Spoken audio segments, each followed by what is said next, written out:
If you're even thinking about spending on ads before you talk to 10 real people, you're skipping the one step that actually creates traction for solopreneurs. I'm Riley, this is Ped, and between us we spent decades and tens of thousands of dollars scaling six-figure businesses. So today we're going to show you why ads are the fastest way to waste your money, to walk you through a clear 3-step outreach system you can start using right now, and number 3, share how to make it feel natural so you don't burn out doing it. Let's dive in. Yeah, well, look, I know that for me and many solopreneurs, we think that ads are going to save us time, but actually they are the biggest multiplier of your mistakes and money. Because I know that I played with ads before we met and joined forces, and we, within months of deciding to work with each other, we thought, you know what, let's go ahead and start running ads. And I don't know if you want to actually just share a little bit of the story about how we spent $10,000 and we didn't make a loss. It was maybe kind of break Just even-ish. about broke even, Yeah, right? yeah. So I mean, just to like explain that to people, like, yeah, we decided that one of the fastest way to get feedback was to test ads because it can work almost instantaneously, and that is true. However, it costs tens of thousands of dollars to run an ad test and to do it effectively. And you can do that over a long period of time or a short period of time. The ad spend, it's the spend is the spend. And so the irony here is that while we decided we wanted to go a little bit faster, we we realized that the approach that we teach to our clients actually wound up being more effective than the more scalable kind of path we were trying to pursue and experiment with. And again, not all is lost. We were in a position to be able to afford experimentation and to test those things out, but the reality is that a lot of our clients and the people that we meet and just everyday coaches, consultants, facilitators, like the people in our world, don't have tens of thousands of dollars to just burn on ads to kind of trial and error their way through for learning, right? And so for us, it and a lot of our clients, it winds up making more sense to use a different approach, which we'll get to in a second. Yeah, well, the thing about this though is that, and I don't know if those of you who are listening or watching this have been targeted with the ads for marketeers saying, come and work with us, we'll help you scale your business with ads, etc. That's the part that they hide, the amount of money that you need to spend to really optimize the ads. But what we found is that if you can validate your offer through 10 real conversations, then when it comes to spending any money on ads, that's really where that effort will really compound in terms of making that ad dollar or pound dollar, no, not pound, Pound, pound euro, dollar. pound, your I'm currency making of up new choice. new currencies here. Yeah, Yeah, right. Or your pounds, currency or du your jour. euros, or your wherever currency of choice go a lot further. Yeah, and the reason for that is because when you, and so we'll talk about the approach that we teach in just a second. And for now, I'm just going to say outreach. But what that allows you to do is it allows you to, wow, I mean, so many things. Gosh, this could be like a whole masterclass, and we do have masterclasses on this topic, by the way. But We do. uh, We do. one of the things that it gives you though is data and actual data from the people you actually have access to, like real ideal potential prospective clients. And so it's not just like, what does Google say, or what is the biggest report Mm. from one of the big 4 consulting firms, what do they say, or what does ChatGPT tell me? Those are all great like starts, but if you're to get real traction in your business, to get real dollars in, you have to talk to people, and whether they are coming to you or you're going to them, like no matter what, that conversation has to happen at some point. And so when you have that actual data from actual conversations, that is going to make the ads or whatever more scalable approach you want to do in the future. And honestly, for a lot of our clients, in fact, the vast majority of them, they don't actually even want to scale to the moon and back. They just want to have like a predictable, sustainable business, and like this is enough. They don't even want to do more. So if this is something that's going to give you better results early on and down the road, it makes a lot of sense to start here, and maybe you wind up ending here as well. Yeah, well, it's that relationship first approach to business Yeah. development. A lot of people like us, coaches, consultants, we are people oriented people. We enjoy interacting with people. That's why we do the work that we do. And so if you do want more traction in your business, like now, not next quarter, then outreach is the fastest way to do that. And we talk about how you could use authentic outreach, which is very different from cold outreach, which is where you're cold pitching people saying, hey, do you want to work with me? And that's not really what authentic outreach is. It's about being genuine to who you are and how you want to show up in the world, because that ultimately helps to, well, our clients are testament to this. You know, one of our clients, Justin and Haley, they're a husband and wife duo. This multiplied their opportunities. They managed to use the authentic outreach approach instead of ads to launch a multi-client opportunity. How many you did the client interview with them, Riley? How many clients did they end up with having used the Yeah, authentic outreach approach? in Like 20 in something? total, gosh, it just keeps climbing every time I talk to them. But in the first 30 days, I think they had 27 new clients using Amazing. this like on launch. Yeah, Amazing. yeah.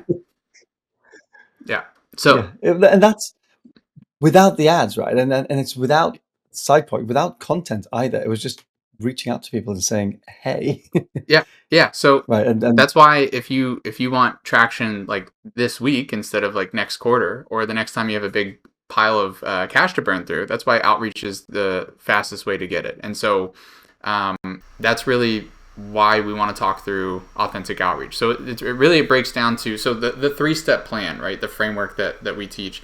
It breaks down into 3 phases, which are intro, interest, and invite. Should we maybe spend a minute on each so, one, so Ped? Is that yeah? yeah, go for it. Yeah, so intro, Riley, what's that about? Intro. So I'm going to talk through 2 sides of this, right? From the end user's perspective, so the potential client that you are introducing yourself to, uh, they need to feel like you are human, like you are not spamming them, like you're not a robot in this AI world that we live in. So it's just, you need to find, from your perspective, a simple, honest reason for reaching out. It's going to be a personalized introduction. It is something that you have in common, something that you can observe, something just the example I always use is like if you're bumping into someone at the grocery store, and I don't know, you're reaching for the same avocado. Uh, maybe you're like, oh, you're making guac, I'm making guac too. I don't know, whatever it is, but it's just Do you use lemon? it's. I'm a lime guy myself. No, it's Yeah. like whatever it is, right? It can literally be anything. It doesn't have to be about business. It doesn't have, and like I mean, we spend so much time talking about this with our clients, but to keep it short, it is a personal, honest, simple intro. And the only thing you're looking for is a response. You're looking to engage with the Yeah. person. That's step 1. That's the intro. I know we're going to go to step 2 in a second, but just a quick anecdote. You weren't on this call, but was a few weeks ago, one of our clients on Network and Sell, which we will tell you about in a moment. Uh, he was saying, I was looking back to the conversations I had to see how I got to know you people, referring to me and You you, people. Riley. And What he do you mean, said, you people? Riley, Sorry, go ahead. yeah, you people, who are they? He goes, yeah, Riley asked me about like fitness. He'd written a post about fitness, and that was your intro because you're into fitness. This guy was into fitness, and fast forward a month or so, and we're working with him. Yeah, so that's step 1. So an intro, and it doesn't have to be about work. It could just be something that you have in common. Uh, Step 2, interests. I know that's the second bit. Riley, do you want to Yeah, jump so into this is like explain what that this is means? the playground or battleground, depending on your perspective, I guess, where conversations are won or lost or they stall out. And I think this is where you can have a lot of fun, though. And so the to make this a little bit more manageable, because what you're really doing here is you're trying to like keep that conversation going, right? Get some mileage out of it. And the 3 steps that you want to make sure you're hitting in every interaction. So think of like ping pong back and forth. Um, every time you volley, you want to make sure you're hitting these 3 steps. And so they're the 3 P's. And we've probably talked about this in other pieces before, but if you're new to this channel, welcome, or this conversation. The 3 P's stand for parrots, position, and prompt. And so parroting, in short, is a term pulled from counseling psychology. And it is essentially the easiest way I can explain to be an active listener, a good listener. So if someone says something to you, you want to parrot or repeat back what a part of what they have said, the takeaway, the emotion. All you're empathizing, right? You're showing them that you actually heard what they said. You're not just waiting for your turn to talk. So that's parroting. Positioning is then you want to share something back. And so it's tapping into the law of reciprocity. You're able to be selective about the things that you are sharing that help to position you as an authority or an expert or build some credibility or interest or curiosity. There's a lot of different things that go into that, but essentially you're trying to reveal something about yourself so that you can keep the conversation going and build that rapport. And then to make sure that you get a response back, especially if this is in written form, because this is a lot maybe more natural or easier to do in person for most people, which is why I always go there for examples. Like just think about being in person. But the world we live in, or a lot of our clients operate on LinkedIn, you got to be able to translate into a digital version or digital context. And so you want to prompt a response back by ending with some sort of a question. Sometimes it can be a statement, but there doesn't have to be a question mark at the end. I'm not being a question mark grammar Nazi or anything like that, but it is making sure that you have left with a hook, something that requires a response back, and that's how you continue to build that interest until you get to the point for step 3. Should we talk about step 3? Well, just before, yeah, before we jump into step Yeah. 3, and this what you're talking about, Riley, there's an art form to Yeah. it, right? It's not just a science, the 3 Ps. There's a bit of an art form to figuring out what that question is, and broadly, you kind of want to start with simple questions to answer back. So yes, no questions, this, that, or just like something that requires like a statement Yeah. back. And oftentimes people will just open up anyways. No one's gonna, if you say, "Oh, I see that you've got," for example, for us, we have clients that have multiple positions because they might be associates with other businesses. So you'll see that they've got a few different listings in their profile. And for me, I'd sometimes say, "Oh, which is your main focus? This or that, right?" And that's it. And then they'll explain, "Oh, I'm doing this, but I'm really going to build this out, etc., etc."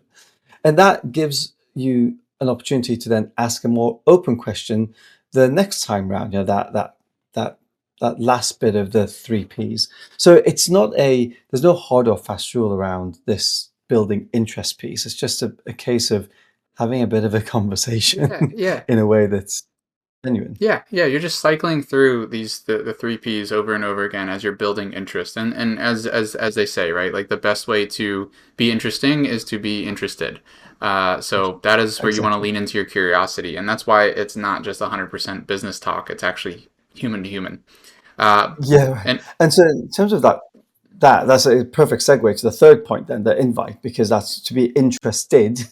There's like that final piece, right? The invite. So do you want to tell us about Yeah, that? so this is where it starts to connect back into an overall sales process. And this is something we cover in much more detail with our clients and our community. But essentially, you want to invite them to further or deepen the conversation in whatever the next step is. So if you're just meeting someone, it might be like, oh, maybe we should have a call instead of like a chat back and forth. Or if you've already had some back and forth, what we usually tell our clients to do is invite them to some sort of a market research call so that you can collect more information. Maybe you can offer some value back. There's no pressure, there's no selling, and so on and so forth. There's all these different steps that we map out in our programming, our communities, like I said, the work we do with our clients. And so, for example, what an invite can sound like is if you're watching this or listening and you're thinking, wow, like this framework, it makes a lot of sense. I'm interested in it, and I definitely don't want to waste thousands of dollars on ads. But how can I put myself in the best position to actually implement this stuff into my business? Well, you could just go to networkandsell.com, where we help you with exactly that. And that way you don't have to waste more of your precious time or money, and you can start implementing this stuff for free. Would that make sense for you? And that's it. That's what it sounds like. You see what I did there? That's an invite.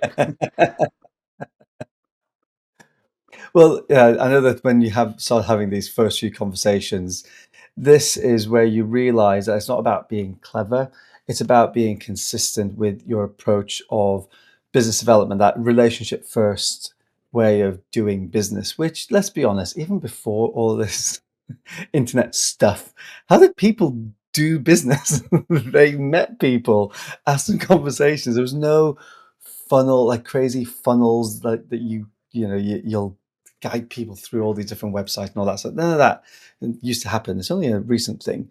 And so yeah, when we're talking about outreach and making sure that that feels natural so you can actually do it, that's what we want to talk about. So yeah, Riley, Yeah, so if tell us about it, that. yeah, if outreach feels fake or draining, it's because you're doing it like a marketer instead of like a human being.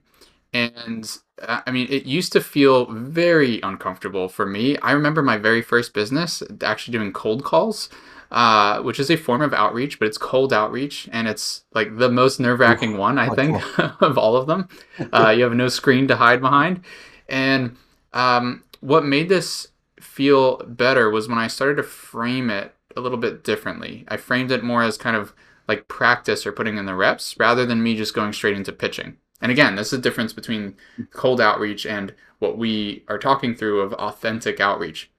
And so my first real iteration of this was when I was launching what became my third business and what has evolved into what we do today, Ped, which was I was leaving my role as a chief operating officer for a mental health consultancy, a startup based out of London.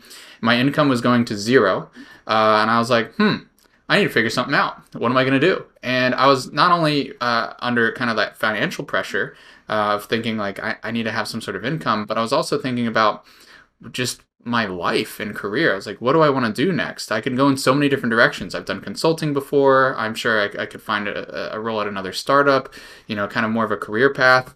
Or maybe I try something a little different, something a little new. And so to help me sort of figure that out, I started talking to people, and I just asked all the people that were in my world and that I had connections to or that I cared about, and maybe a lot of them I met for the first time, but I cared about them not just because they could turn into a client, but because I didn't even know they could turn into a client at that point. I just knew that I was interested in pursuing this direction. I've been a counselor, I've been a coach, I've been a consultant, and so I knew this was the space I was interested in. And I had dozens and dozens and dozens of conversations, one-on-one, in-depth, detailed conversations. And from that, I pulled a lot of data out, like we were talking about before, a lot of data. But sometimes people would ask me, either before the conversation if I was planning to sell them something, or they would ask me on the conversation, on the call, if I was selling something. And every time I'd say no, because the truth was I literally didn't even know No, what I yeah. wanted to sell yet. I didn't have anything built. And even if I did, I wanted to honor the intention behind those conversations, which was not to sell them something on that call, but was to get a better idea of how I could actually help them. It was sort of this Yeah. like service shift, service, what's that called, servant's leadership, right, Ped? Like this Oh, servant nice. attitude. Yeah, yeah. Yeah, I remember when you were going through that, and for those of you watching, listening, Riley and I have known each other for maybe 5 years before we started to work with each other, and it was roughly about the same time that I stopped aiming for sales and started to learn again because I pivoted a year or so before, and started to sell my first B2C program.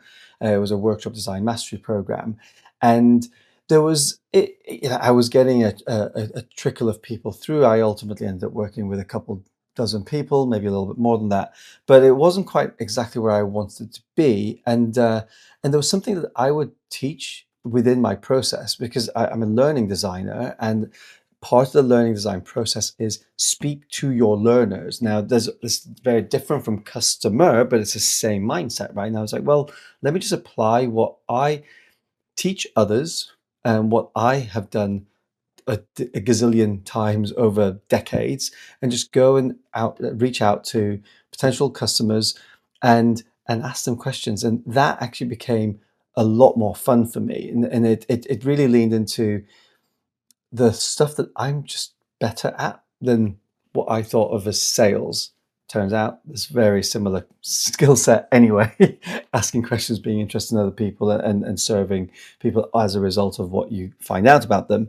But yeah, it's interesting how we both approached that same approach at this roughly the same time and came to the same conclusion, which is probably for another episode why we ultimately then about a year or so later we're like, I think we need to get into business together because we found the same Well, we're problem. both curious people, and I mean that as in we both have a natural curiosity, not like we're I don't know, maybe we're curious. Weirdos, although Maybe, that's maybe a yeah, little a bit little, maybe a too. little bit of both. But I mean, the reality is like we're talking about how to make outreach feel natural, so you don't burn out.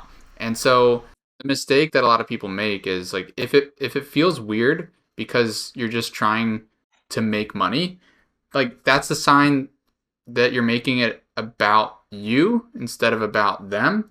And maybe you feel weird because you are just trying to make money. Like maybe you're not as genuine as you thought you were, and you're just like waiting for the opportunity to pounce. And the reality is like there's this subtle shift here, right? Because you want to be yourself.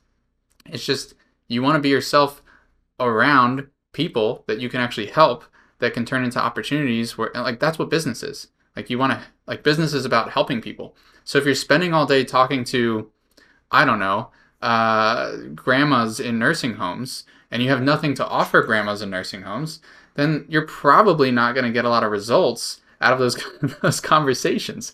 But if you're being more targeted about who you're speaking to, something that we talk about in Network and Sell, then maybe you'll have a better chance of those conversations turning into something or being like referred to someone or introduced to Mm. someone. Like there's so many things that start to come out of it, and this sort of like paradigm shift that I've explained to some of our recent clients, Ped. I don't know if you've heard me say this before, is like when you start to narrow your focus and it feels kind of very like restrictive, but it starts to turn into like it's like Alice in Wonderland. Like you go down the rabbit hole and all of a Yeah. sudden it's like this whole new world. And it Yeah. really is a mindset shift. And that is how you can make it feel more natural and honestly just be more of yourself, which isn't it's not great blanket advice or a blanket statement of oh, just be yourself, but it's the way in which you do it. You can show up authentically and naturally and follow your curiosities, but you can do it in a way that's strategic, that's actually business aligned, so Mm. that you can actually make traction and make a living doing something you're passionate about.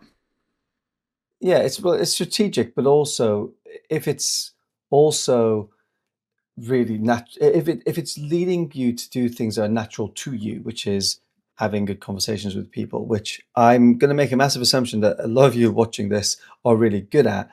And if you are then approaching it with that openness and curiosity, it is something that you're just going to enjoy, and that's what ultimately makes this approach sustainable. We had one client, Rob, who continued to do this for over a year. We're like, okay, you've had plenty of market research conversations now. I think he hit over 50 market Hmm. research Yep. calls at one point.